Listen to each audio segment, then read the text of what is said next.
días a todos. Si no los he alcanzado a saludar, a todos a saludar. Buenos días. Vamos el día de hoy, esperamos poder concluir el mensaje del libro de Apocalipsis. Es el mensaje del Señor Jesús, quien se reveló a San Juan en la isla de Patmos. Libro de Apocalipsis,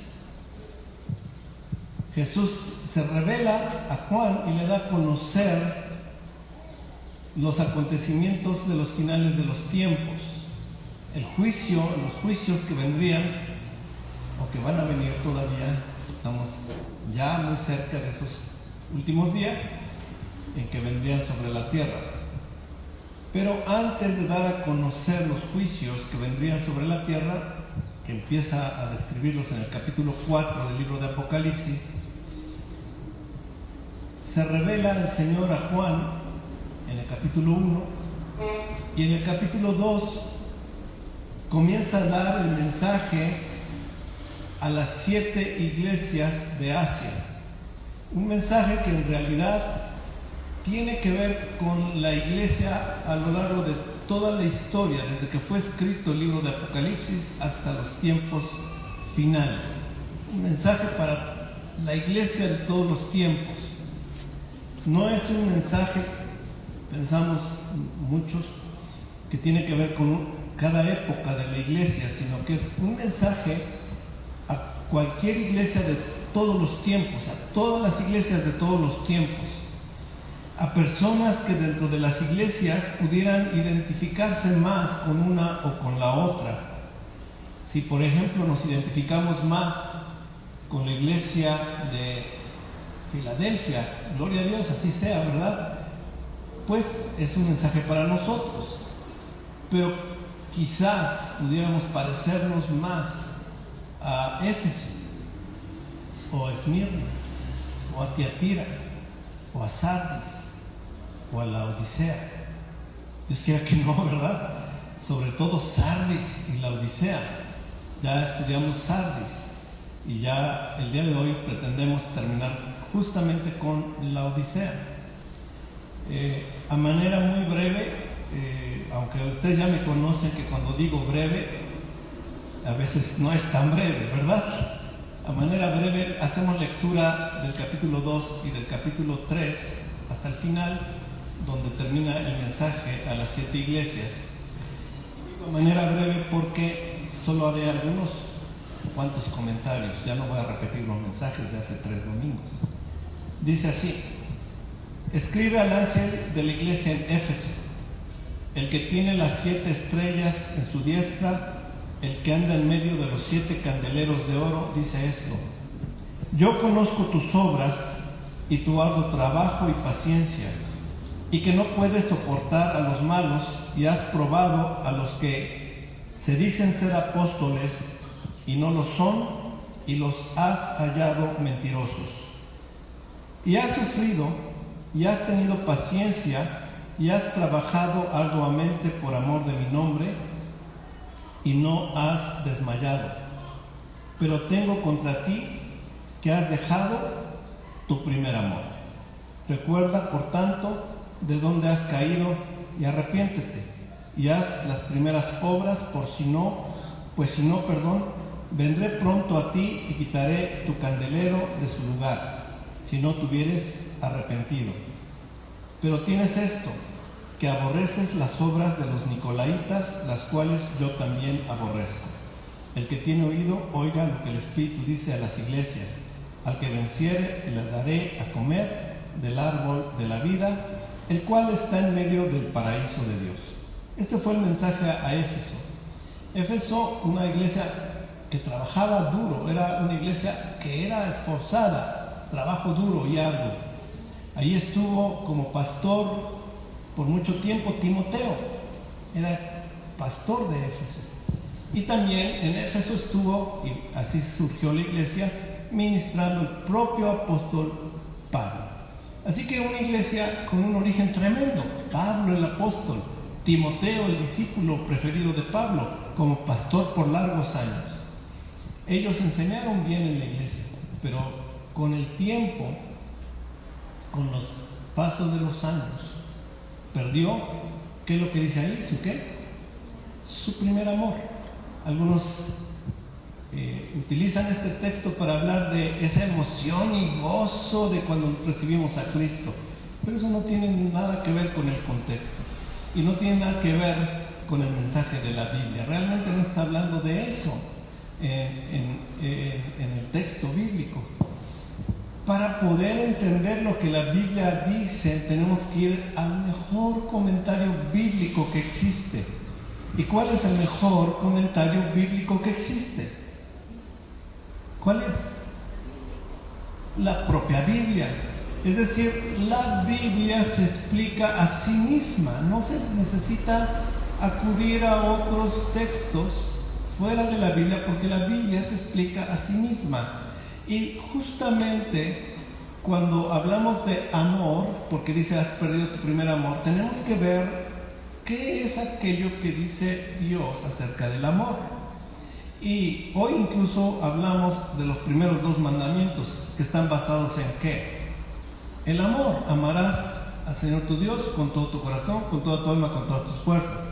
El segundo semejante, amarás a tu prójimo como a ti mismo.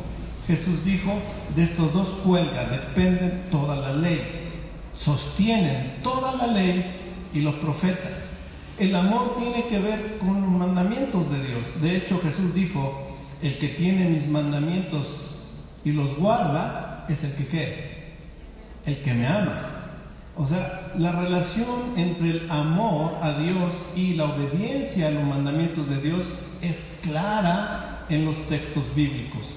Así que decir que una iglesia perdió su primer amor es evidente un mensaje a que la iglesia está olvidando guardar los mandamientos de Dios y le dice, arrepiéntete, arrepiéntete. Seguimos en el segundo mensaje. Dije que iba a ser muy breve, solo son resúmenes. Esmirna dice, y escribe al ángel en la iglesia, de la iglesia en Esmirna, el primero y el postrero, el que estuvo vivo, dice esto, yo conozco tus obras y tu tribulación y tu pobreza, pero tú eres rico, y la blasfemia de los que se dicen ser judíos y no los son, sino sinagoga de Satanás. No temas lo que vas a padecer. He aquí el diablo echará a algunos de vosotros en la cárcel para que seáis probados, y tendréis tribulación por 10 días. Sé fiel hasta la muerte y yo te daré la corona de la vida. El que tiene oído, oiga lo que el Espíritu dice a las iglesias. El que venciere no sufrirá daño de la segunda muerte. El mensaje a Esmirna es un mensaje en el cual él reconoce también el Señor, nuestro Señor reconoce las obras, la tribulación que estaban pasando porque eran tiempos de gran persecución, y les da un mensaje de que van a tener que padecer aún más, y van a ser perseguidos, y van a ser encarcelados, y va a haber una tremenda persecución en contra de la iglesia de Esmirna, lo cual efectivamente sucedió. Pero Esmirna tenía un problema que también lo tiene más adelante otra de las iglesias, la iglesia de Filadelfia. Se había infiltrado entre ellos los que se decían ser judíos y no lo son, dice, sino sinagoga de Satanás. ¿A qué se refiere esto? Muy rápidamente, si usted tiene su Biblia ahí, no nos da tiempo buscarla, pero usted sí la puede buscar rápidamente. Romanos capítulo 2 versículos 28 y 29, dice el Señor que no es judío el que lo es externamente, sino el que lo es de corazón, el cual está circuncidado no en la carne, sino del corazón, alabanza del cual viene de Dios, es lo que dice Romanos. Entonces, otra vez acudiendo al mejor comentario bíblico, vemos que un judío no es porque se dice ser judío, porque viene de la descendencia de Abraham, y porque se viste con kipá y un traje y se disfraza de judío. No es externo, sino es lo interno lo que importa. La circuncisión que vale es la de el corazón. Los profetas, por ejemplo, el profeta Jeremías en el capítulo 4, no da tiempo a buscarlo, dice: circuncidad vuestro corazón, pueblo de Israel, ¿verdad? Y en varios textos habla de un cambio en el corazón, lo interno, el amor, la obediencia, la piedad, la santidad en la forma de vivir. Es lo que vale. Decir ser judío y vivir mundanamente como viven, sin diferencia alguna entre el mundo y lo que uno vive, no vale. Ese es el mensaje a Esmirna, muy breve, de 3 minutos, lo que ese día tardé 2 horas casi, ¿no? 1 hora 20 minutos por cada iglesia. Ahorita en 2 minutos. Pérgamo. ¿Qué dice de Pérgamo? Y escribe al ángel de la iglesia en Pérgamo: el que tiene la espada aguda de 2 filos dice esto: yo conozco tus obras y dónde moras, donde está el trono de Satanás, pero retienes mi nombre y no has negado mi fe, ni aun en los días en que Antipas, mi testigo fiel, fue muerto entre vosotros, donde mora Satanás. Pero tengo unas pocas cosas contra ti, que tienes ahí a los que retienen la doctrina de Balaam, que enseñaba a Balac a poner tropiezo ante los hijos de Israel, a comer de las cosas sacrificadas a los ídolos y a cometer fornicación. Y también tienes a los que retienen la doctrina de los nicolaitas, la que yo aborrezco. Por tanto, arrepiéntete, pues si no, vendré a ti pronto y pelearé contra ellos con la espada de mi boca. El que tiene oído, oiga lo que el Espíritu dice a las iglesias. Al que venciere daré a comer del maná escondido, y le daré una piedrecita blanca, en la piedrecita escrita un nombre nuevo, el cual ninguno conoce sino aquel que lo recibe. Así que tenemos el mensaje a Pérgamo. Pérgamo era una ciudad muy interesante, porque en Pérgamo existía una estatua del emperador romano, del César, y todos los habitantes de Pérgamo tenían que llevar una ofrenda, incienso, que por cierto era muy costoso, era una ofrenda muy cara, y ponerla a los pies del ídolo, y arrodillado declarar su fidelidad a Roma, al imperio romano. Dar una adoración, porque los emperadores, los césares romanos, eran considerados deidades. Pero ¿qué hizo la iglesia de Pérgamo? No lo aceptó. No les importaba. El castigo que se daba a los que no hacían la adoración a la estatua del César era la muerte en la hoguera. Eran quemados vivos. Así que los habitantes de Pérgamo lo hacían, pero la iglesia de Pérgamo no lo hacía.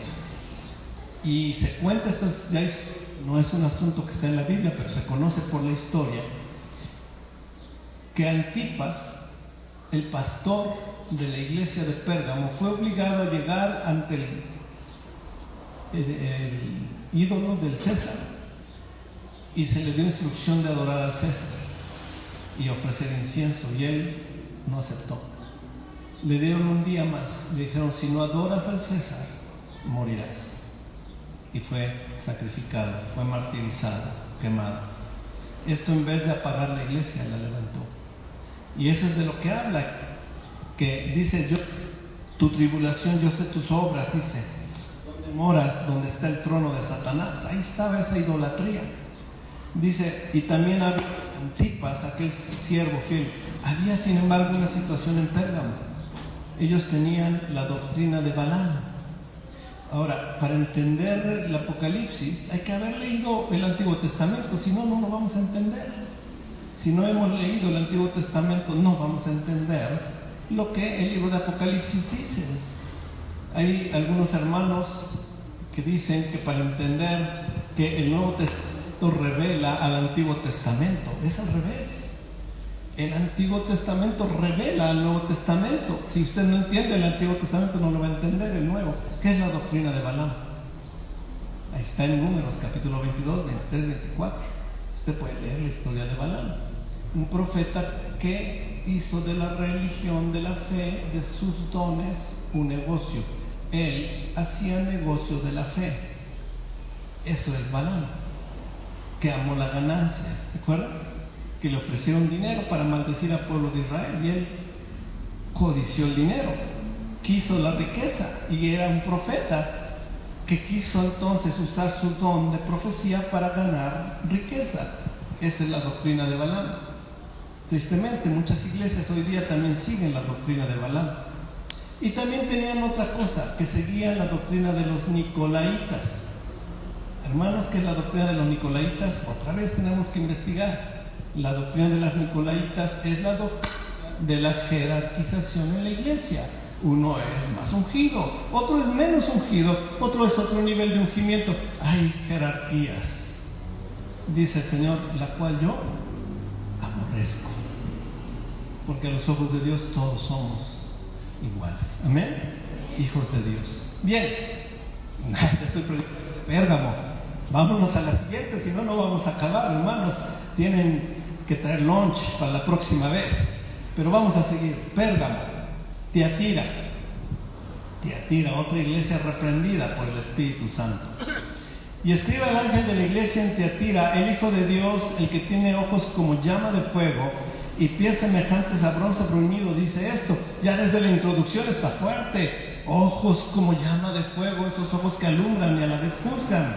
Y pies de bronce. El bronce es recordatorio del altar de bronce, el lugar donde se castigaba el pecado, el sacrificio. Así que ya la introducción misma nos dice cosas fuertes. Luego dice: yo conozco tus obras y amor y fe y servicio y tu paciencia, y que tus obras postreras son más que las primeras. Ahí hubiera acabado la carta a la iglesia de Tiatira y gozo por ser Tiatira, pero lo que sigue está más tremendo, dice, o muy fuerte. Dice, pero tengo unas cosas contra ti, que toleras que esa mujer Jezabel, que se dice profetiza, enseñe y seduzca a mis siervos a fornicar y a comer cosas sacrificadas a los ídolos, y le he dado tiempo para que se arrepienta, pero no quiere arrepentirse de su fornicación. He aquí, yo la arrojo en cama y en gran tribulación, y a los que con ella adulteran, si no se arrepienten de las obras de ella, y a sus hijos heriré de muerte, y todas las iglesias sabrán que yo soy el que escudriña la mente y el corazón, y os daré a cada uno según vuestras obras. Pero a vosotros, a los demás que están en Tiatira, a cuantos no tienen esta doctrina y no han conocido lo que ellos llaman las profundidades de Satanás, yo os digo: no os impondré otra carga, pero lo que tenéis, retenerlo hasta que yo venga. Al que venciere y guardare mis obras hasta el fin, yo le daré autoridad sobre las naciones, y las regirá con vara de hierro, y serán quebrados como vaso de alfarero, como yo también he recibido de mi Padre. Y le daré la estrella de la mañana. El que tiene oído, oiga lo que el Espíritu dice a las iglesias. Y otra vez, para entenderlo, necesitamos conocer la historia de Jezabel, ¿sí o no? Porque había una mujer ahí que se llamaba Jezabel, y que el Señor dice: tengo algo contra ti, porque aunque has guardado, has hecho buenas obras, aunque tienes amor, has sido una iglesia que sirve y que ha sido paciente. La palabra griega que se traduce paciencia es una palabra que no existe en español y que significa perseverancia paciente. Es lo que significa perseverar pacientemente. En español no hay algo que nos permita eso, sino una traducción directa con una sola palabra, pero la palabra paciencia es una perseverancia paciente en el griego. De hecho, por eso es que en algunas versiones de la Biblia se traduce paciencia, y si usted analiza y consulta otras, dice perseverancia. Entonces, la palabra en griego es perseverancia paciente. La iglesia había perseverado, pero se introdujo dentro de la iglesia una muy mala influencia de una mujer que no sabemos si se llamaba Jezabel o solo es nombrada Jezabel por tener el espíritu de Jezabel, que es narrado en el libro de Reyes, Primera de Reyes, en donde Jezabel fue la esposa de Acab, un rey de Israel, la cual influía sobre el rey para hacer lo malo delante del Señor y para adorar ídolos y para cometer actos contrarios a la ley de Dios. sacrificios a los ídolos, fornicación ritual. La astucia de Jezabel era cambiar la adoración en la santidad a Dios a una adoración donde se hablaba de la gracia sin consecuencias. Eres salvo por gracia. Puesto que somos salvos por gracia, no importa cómo vivamos. Comiste de lo sacrificado a los ídolos, comiste alimento prohibido por Dios, no pasa nada. Estás bajo la gracia. Andas en fornicación, no pasa nada, estamos bajo la gracia. Esa doctrina es la doctrina de Jezabel. Puedes hacer lo malo, como estás bajo la gracia, no pasa nada. En realidad es una doctrina contraria a la palabra de Dios, porque lo que Dios enseña es: tienes la gracia de Dios, eres salvo. Entonces, puesto que eres salvo por gracia, caminas en los caminos rectos de Dios. Amén. Y esa era la doctrina de Jezabel. Pasamos rápidamente a la siguiente, si no, no vamos a acabar, queridos hermanos.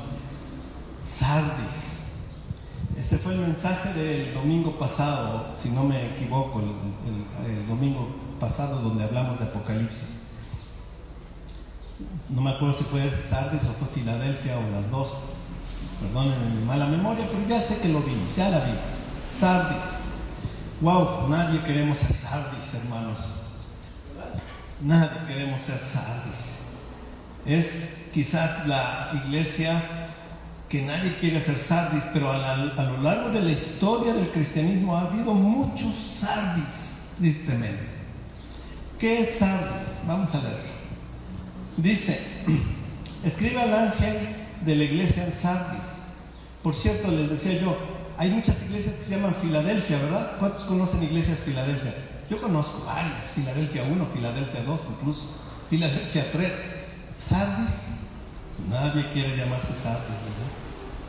Tiatira, nadie quiere llamarse Tiatira. Esmirna, nadie quiere llamarse iglesia de Esmirna.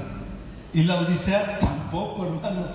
Y hay unas buenas razones por las cuales no queremos ser ni Sardis, ni la Odisea, ni Tiatira, ni Esmirna, incluso ni Éfeso. Vamos a ver Sardis. Dice: escribe al ángel de la iglesia en Sardis, el que tiene los 7 espíritus de Dios y las 7 estrellas, dice esto: yo conozco tus obras, y aquí está lo tremendo, que tienes nombre de que vives y estás como muerto. Y luego ya viene la exhortación: sé vigilante y afirma las cosas que están para morir, porque no he hallado tus obras perfectas delante de Dios.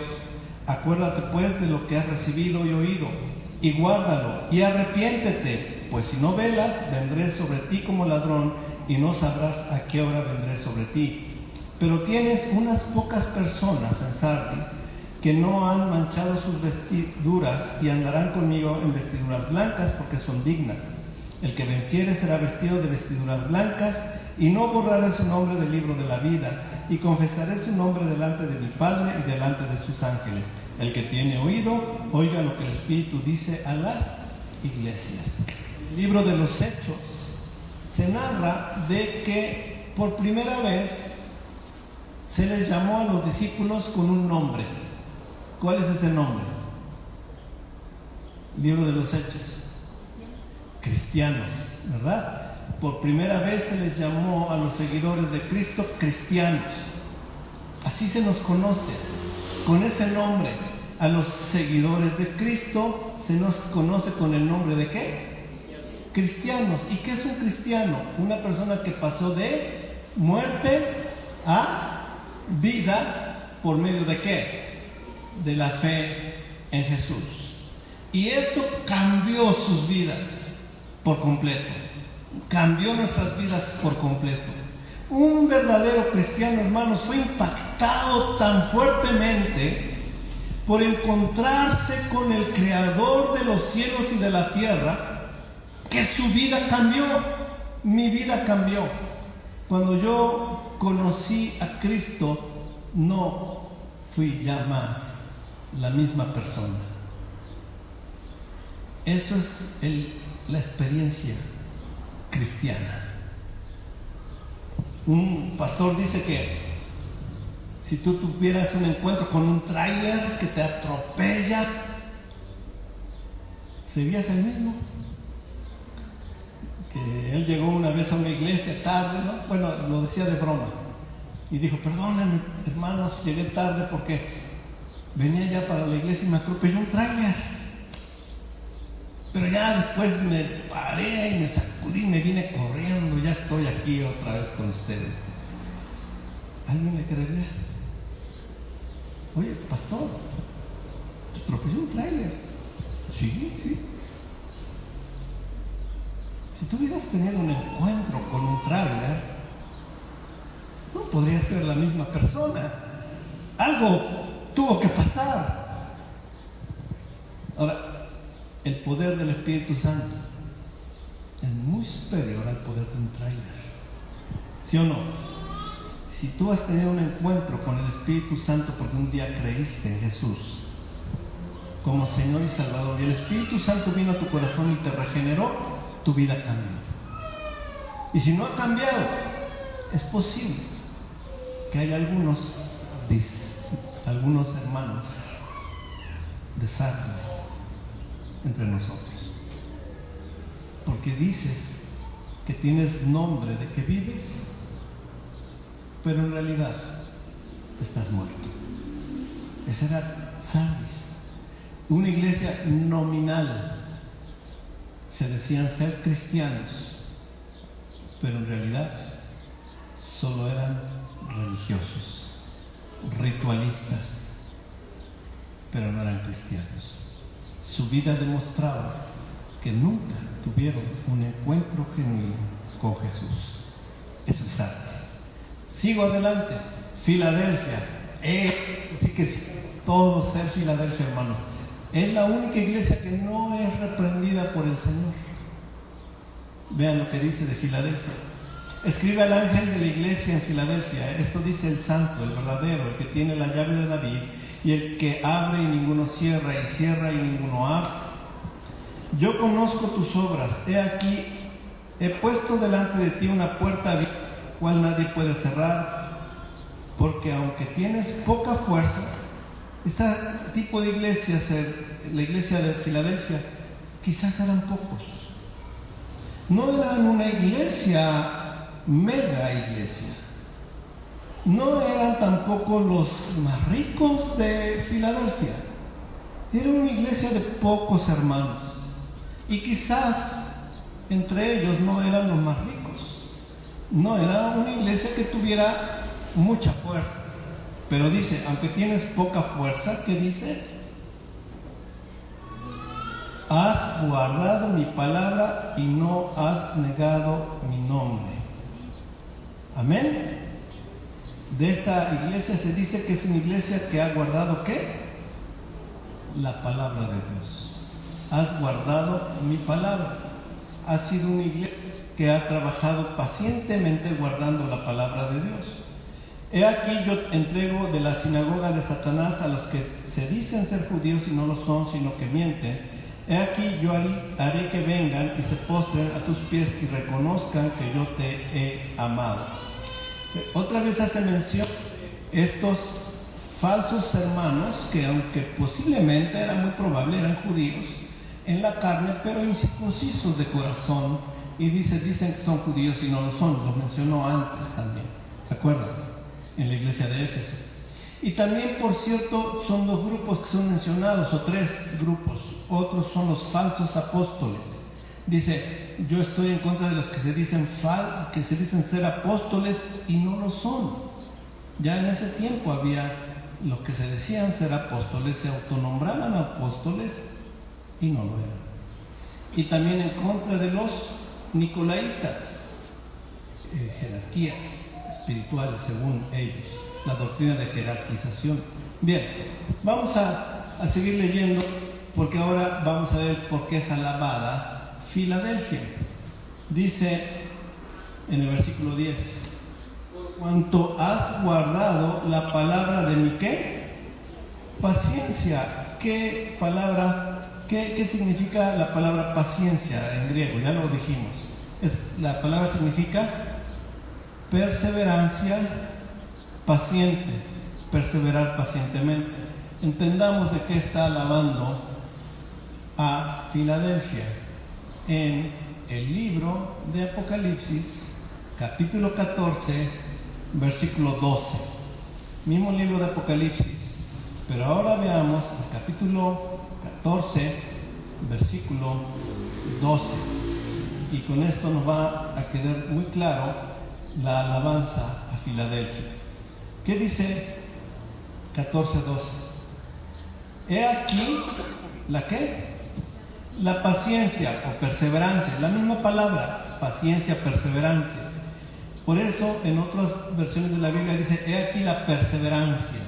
En Reina Valera dice paciencia. Está bien, ambas palabras son correctas porque el griego implica una perseverancia paciente. Entonces dice, he aquí la perseverancia paciente de los santos. ¿Cuál es? Los que ¿qué? Guardan los mandamientos de Dios y la fe de Jesús. ¿Por qué era alabada Filadelfia? Porque había guardado, perseverado con paciencia ante la tribulación, ante la presión de los que se decían judíos y decían, para ser salvo tienes que circuncidarte, para ser salvo tienes que lavarte las manos 7 veces antes de comer, para ser salvo no puedes cargar un libro de aquí para allá porque ya trabajaste. Pero ellos sí guardaban la ley de Dios, pero no aquellas enseñanzas que no provenían de la ley de Dios, y perseveraron, fueron guardando la palabra de Dios. Vámonos de nuevo a Filadelfia y por eso es alabada. Terminamos ahora sí con la Odisea.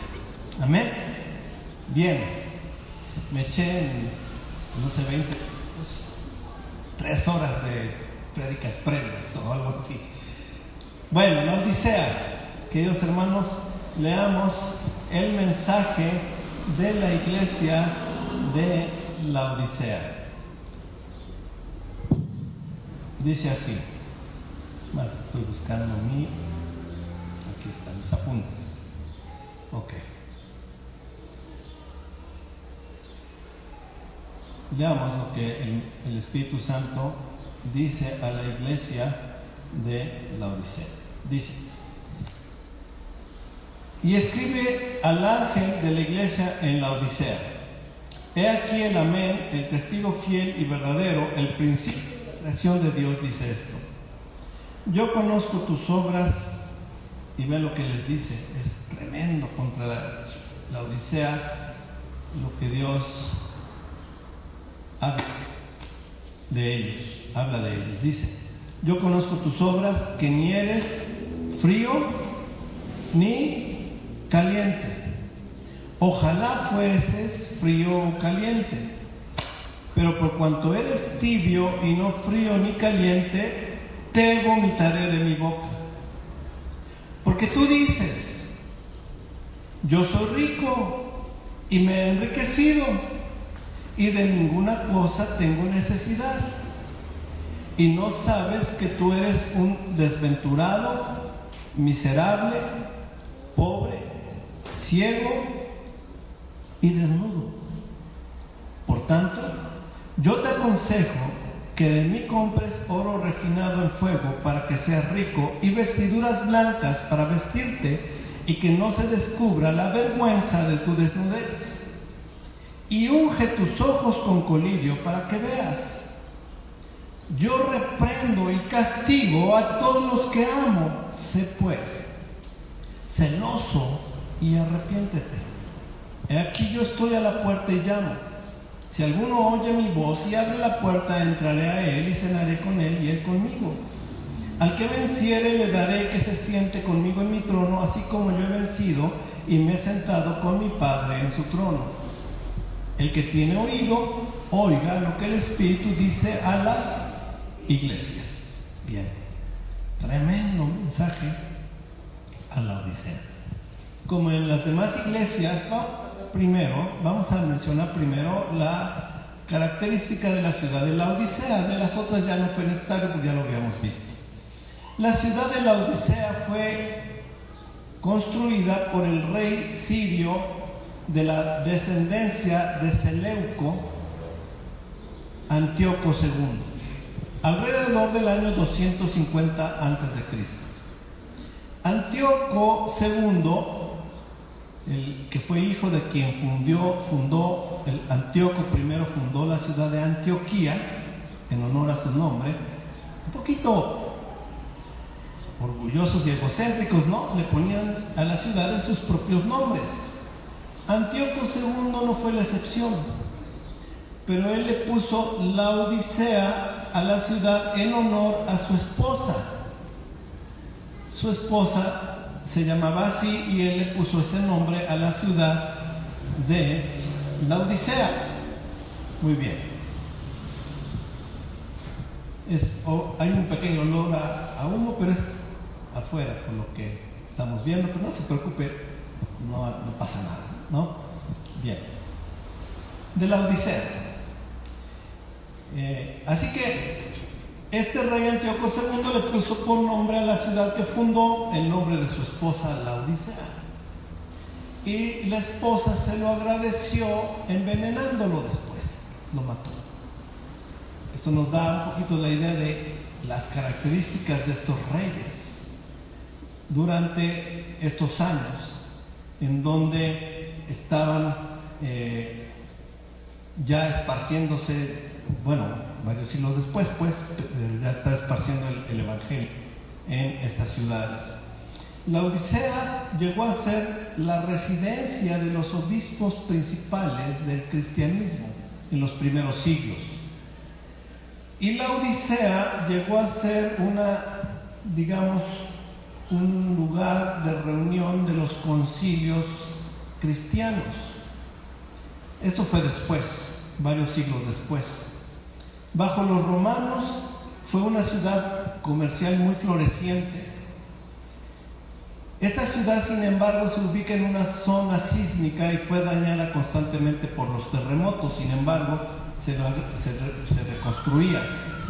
Hasta que en el año 1402, después de Cristo, uno de los conquistadores de ese tiempo, llamado Timur, destruyó la ciudad y la convirtió en ruinas completamente. Estas son las palabras de un misionero que visitó el sitio de la ciudad de Laodicea en el año 1842. El señor Rix escribió: estas manchas, donde estaba la antigua ciudad de Laodicea, ahora solo eran ruinas y manchas de caliche. Dice: estas manchas tan interesantes para el cristiano ahora están completamente desoladas.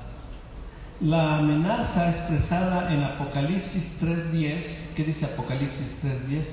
Por cuanto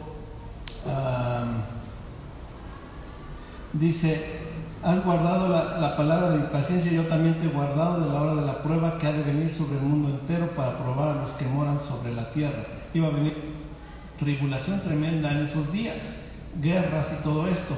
Por cierto, la ciudad de Filadelfia es la única de las 7 de Asia que hasta hoy existe. Ya de eso hablamos el domingo anterior cuando hablamos de Filadelfia, y es la única que ha conservado siempre nominalmente el pueblo cristiano. Y por cierto, está la promesa del Señor a Filadelfia de que Él lo guardaría a la hora de la prueba. ¿Se acuerdan? Ahí está. Pero de Laodicea no. Laodicea desapareció. Sardis desapareció, quedando en ruinas.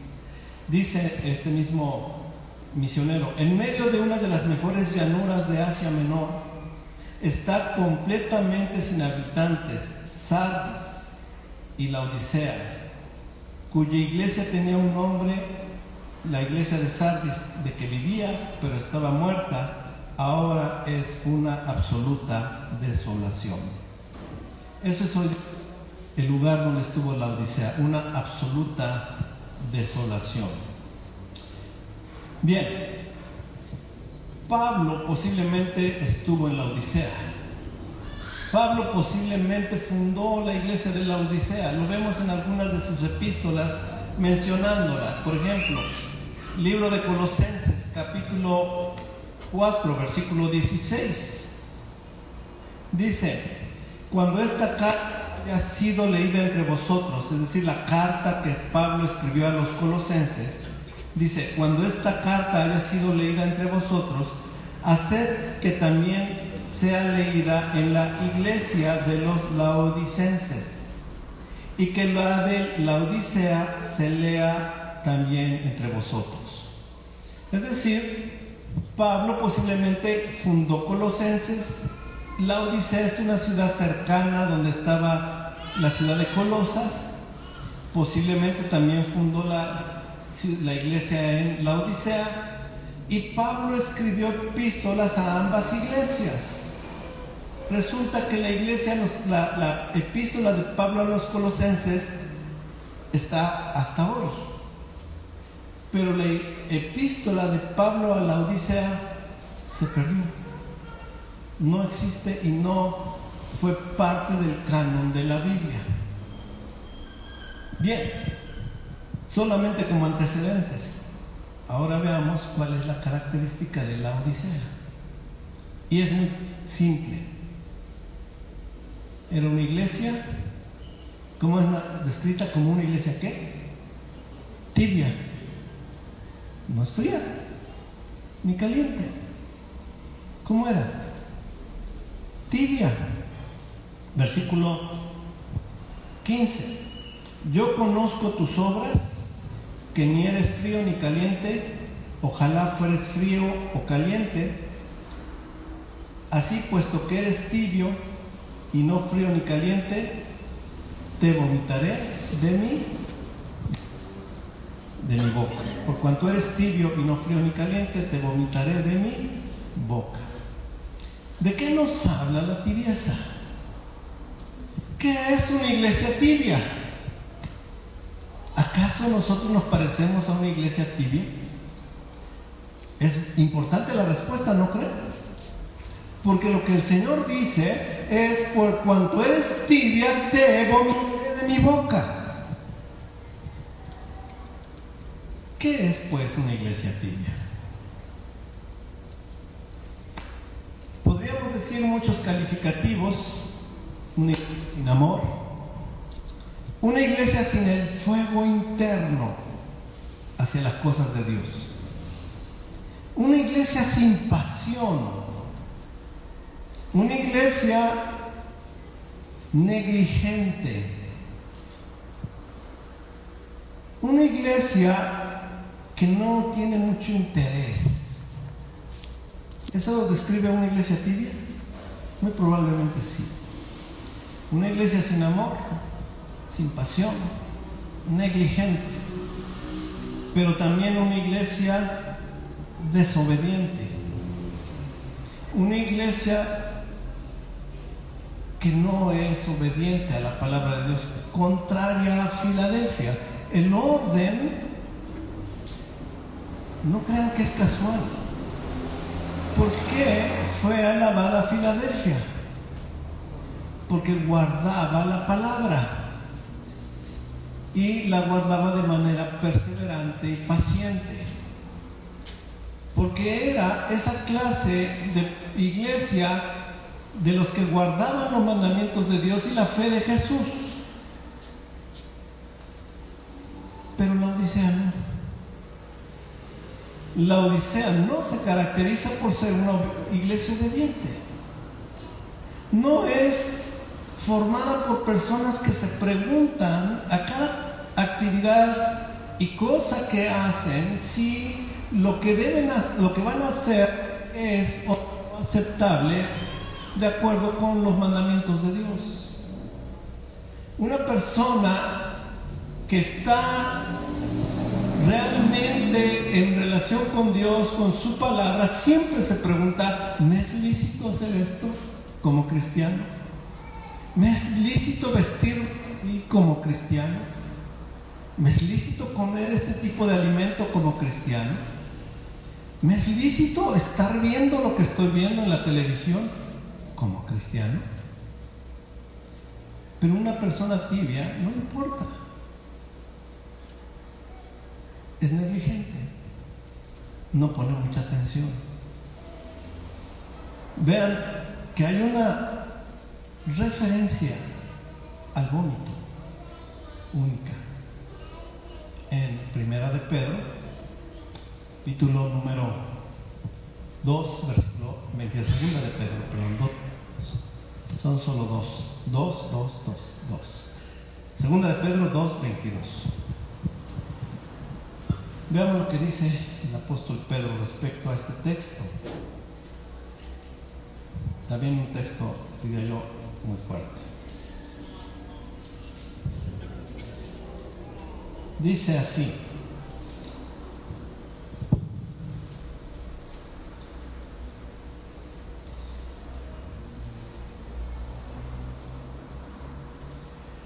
pero para ponerlo en contexto,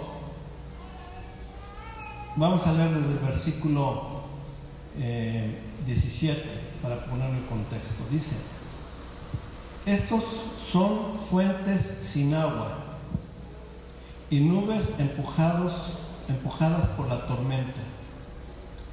Está en el contexto hablando de esos falsos maestros, al igual que el libro de Judas. Esta porción de Pedro es muy paralela a la epístola de San Judas, que también dice acerca de los falsos maestros, nubes sin agua. Dice, sin agua. Aquí no son nubes, sino fuentes sin agua. Parecen fuentes. Es en el contexto de los falsos maestros todo esto. Parecen fuentes, pero no tienen agua. Es lo mismo que Judas dice, nubes sin agua. Esto es muy importante para entender el contexto. Empujados por la tormenta, para los cuales la más densa oscuridad está reservada para siempre. Pues hablando palabras infladas y vanas, seducen con concupiscencias de la carne y disoluciones a los que verdaderamente habían huido de los que viven en error. Ok. Los falsos maestros hablan muy bonito, tienen prédicas hacia lo palabras muy elocuentes, infladas, pero vanas, sin valor. Aunque sean buenos discursos, emocionan, pero no tienen carne, no tienen alimento, no tienen agua. Dice que hablan estas palabras y seducen con concupiscencias de la carne y disoluciones. Versículo 19. Les prometen libertad y son ellos mismos esclavos de corrupción, porque el que es vencido por alguno es hecho esclavo de lo que venció, del que lo venció, perdón. Ciertamente, si habiéndose ellos escapado de las contaminaciones del mundo y por el conocimiento del Señor y Salvador Jesucristo, enredándose otra vez en ellas, son vencidos. Esta es la clave. Estos falsos maestros posiblemente en algún momento escaparon de la contaminación del mundo, pero ahora vuelven a la contaminación del mundo. Muy probablemente en algún momento en su vida sí tuvieron un deseo de una vida piadosa, obediente a Dios, pero pronto, porque no hubo raíz, porque la palabra no llegó a lo profundo en su corazón, pronto se enredaron en los mismos pecados del mundo, de la codicia, la impureza, la fornicación y cuantas estas cosas suceden. Dice, Entonces, enredándose otra vez en ellas, son vencidos. Su postrer estado viene a ser peor que el primero, porque mejor les hubiera sido no haber conocido el camino de la justicia, que después de haberlo conocido volverse atrás del santo ¿qué? Mandamiento. Hermanos, tristemente hoy en día se habla mucho en la iglesia cristiana de esta doctrina de que no debemos guardar los mandamientos porque no estamos bajo la ley. Es un error por una interpretación errónea de la ley, de la palabra de Dios. Cuando Él dice, mismo Jesús no ha venido a abrogar la ley, sino a cumplirla, a darle cabal cumplimiento. No está diciendo conmigo se acaba. Él está diciendo yo vine a poner la ley en el lugar que le corresponde como ley. La ley no es para salvarnos, es por gracia. La ley tiene su lugar como ley para guiarnos en un camino de justicia. Pero sus maestros cometen pecado, enseñan el libertinaje, no hay reprensión. Pocas iglesias hoy día se predica acerca del juicio de Dios por el pecado, porque nos gusta oír mucho de lo próspero, nos gusta oír mucho de que Dios solo quiere bendecirnos, solo quiere otorgarnos bendición, solo tenemos que decretar bendición en nuestras vidas, y nos encanta oír porque queremos realmente ser prósperos, y si esa prosperidad viene de Dios, wow, mejor. Pero no hablamos de la necesidad de la justicia, de la santidad, de la obediencia, de la piedad, de someternos unos a otros, de guardar los mandamientos de Dios. Estos dicen, después de haber conocido, volverse atrás del santo mandamiento que les fue dado. Olvidaron los mandamientos de Dios, pero les ha acontecido lo del verdadero proverbio: el perro vuelve a su vómito y la puerca lavada a revolcarse en el cielo. En el libro de Apocalipsis acerca de la Odisea, y ya terminamos casi, hermanos, es una iglesia tibia, olvidó los mandamientos de Dios, olvidó una vida de santidad, olvidó, por ejemplo, los de Pérgamo, estaban sufriendo tribulación, aún la muerte por causa de la fe, pero la Odisea era tibia. La Odisea no hubiera aguantado una persecución porque era tibia, pero se creía rica. Verso 17, esa es la tragedia de la Odisea. ¿Cuántas Laodiceas no puedo identificar a lo largo de la historia y aún hoy día? Porque dices, yo soy rico, nada me falta, somos ricos en el Señor, nada nos falta, hermanos, no tenemos necesidad de nada, y no sabes que eres un miserable y digno de lástima y pobre y ciego y desnudo. Esa doctrina de la prosperidad, esa doctrina de personas satisfechas en sí mismas, autojactanciosas, creyendo que Dios se obliga a bendecirlas. Y el Señor les dice en el verso 18: te aconsejo que de mí compres oro refinado por fuego, para que te hagas rico. ¿Saben de qué está hablando aquí, hermanos? De pruebas. Aquí en realidad está hablando de pruebas. Como les digo, el mejor comentario bíblico es la Biblia. Dice el apóstol San Pedro que el oro, en 1 Pedro 1:6, dice: por lo cual os regocijáis grandemente, aunque ahora por un poco de tiempo, si es necesario, seáis afligidos con diversas pruebas, para que la prueba de vuestra fe, más preciosa que el oro que perece, aunque probado por fuego, sea hallado que resulte en alabanza, gloria y honor en la revelación de Jesucristo. Así que cuando está hablando, te aconsejo que de mí compres oro refinado por fuego, está hablando, te conviene ser probado. Necesitas pruebas. Necesitas que tú, que eres tibio, seas probado. Y Dios a veces va a ocupar pruebas duras en nuestra vida para llamarnos, hermanos. Sinceramente, yo tuve la necesidad de ser probado muy duramente por el Señor para dejar de ser tibio. Se los digo con toda sinceridad. Yo era un tibio de lo peor en cuanto a las cosas de Dios. Predicaba ya en el púlpito en la iglesia, pero los que me conocían bien, como mi esposa, que me conoce perfectamente, sabía que era un tibio que se paraba en el púlpito. Hasta que vino una prueba tremenda en mi vida.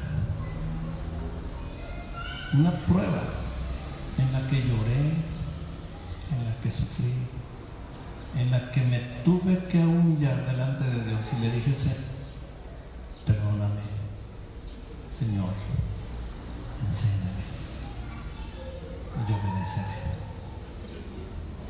Le dice pues Juan, el mensaje que fue dado a Juan, el Señor Jesucristo le dice a Juan: te aconsejo que de mí compres oro, refiriéndose al mensaje a la Odisea, refinado por fuego para que te hagas rico, y vestiduras blancas para que te vistas. El mismo libro de Apocalipsis dice que son las vestiduras blancas. ¿Qué son? Obras justas de los santos. Obras justas. Dice: y no se manifieste la vergüenza de tu desnudez, y finalmente colirio para ungir tus ojos para que puedas ver. Ellos creían que veían, ellos creían que tenían la buena doctrina, ellos creían que no necesitaban nada más, tenían todo, eran ricos y no veían que eran pobres. Y ahora les dice el Señor: yo te aconsejo que compres colirio para que veas.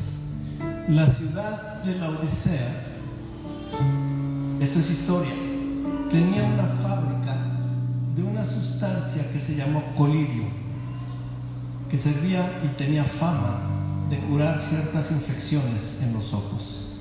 El Señor utilizó eso a los laodicenses, que se creían que tenían todo, que no tenían necesidad de nada, que eran ricos, tibios, fríos, más frío que caliente, alejados de Dios. Y el Señor les dice: te aconsejo que compres colirio. Termino, versículo 18 dice: entonces yo te aconsejo que de mí compres oro refinado en fuego para que seas rico, y vestiduras blancas para vestirte, y que no se descubra la vergüenza de tu desnudez, y unge tus ojos con colirio para que veas. Yo reprendo y castigo a todos los que amo. Sé pues celoso y arrepiéntete. Y luego este último versículo, ya para terminar el mensaje, hermanos, que se utiliza mucho como un mensaje de evangelismo, y no es un mensaje evangelístico, es un mensaje de llamado a la iglesia. Pero la iglesia de los laodicenses estaba tan llena de tibios que no había la expectativa de parte del Señor que el llamado tocara a la iglesia, porque todos eran tibios. La expectativa del Señor era que alguno dentro de la iglesia oyere. Si alguno oye, no dice si la iglesia oye mi voz, refiriéndose a la iglesia. Eran tan tibios, tan creídos de ellos mismos de que estaban bien, que solo había la esperanza de que alguno oyera la voz de Dios. Alguno, si alguno. Vean lo que dice en el versículo 19 y 20. En el 19: yo reprendo y castigo a todos los que amo, sé pues celoso y arrepiéntete. En el 20: he aquí, yo estoy a la puerta y llamo. Si alguno oye mi voz y abre la puerta, entraré a él y cenaré con él y él conmigo. Yo creo que el mensaje a las 7 iglesias tenía que terminar así, hermanos. El Señor está diciendo, quizás alguno de la iglesia tibia oye mi voz. Y si alguno oye mi voz, entraré a él, cenaré con él y él conmigo. ¿Cómo es que oímos la voz de Dios? Ya lo dijo, sé celoso y arrepiéntete. Ten celo por las cosas de Dios y arrepiéntete de tu tibieza. Sé celoso por las cosas de Dios y ya no más sé tibio. Que haya fuego en tu corazón, que haya fuego por el llamado, que haya fuego por la palabra de Dios, por la obediencia a Dios, que en verdad seas celoso de las cosas que Dios te dice que debes hacer y que no debes hacer. Que comiences a vivir una vida de justicia y entonces dice el Señor, entraré a él y cenaré con él y él conmigo. Y termina en el versículo 21, al que venciere, haré que se siente conmigo en mi trono, así como yo he vencido y me he sentado con mi Padre en su trono. El que tiene oído, oiga lo que el Espíritu dice a las iglesias. Amén. Vamos a ponernos de pie, amados hermanos. Vamos a orar. Padre, te damos gracias, Señor. Gracias por tu palabra. Gracias por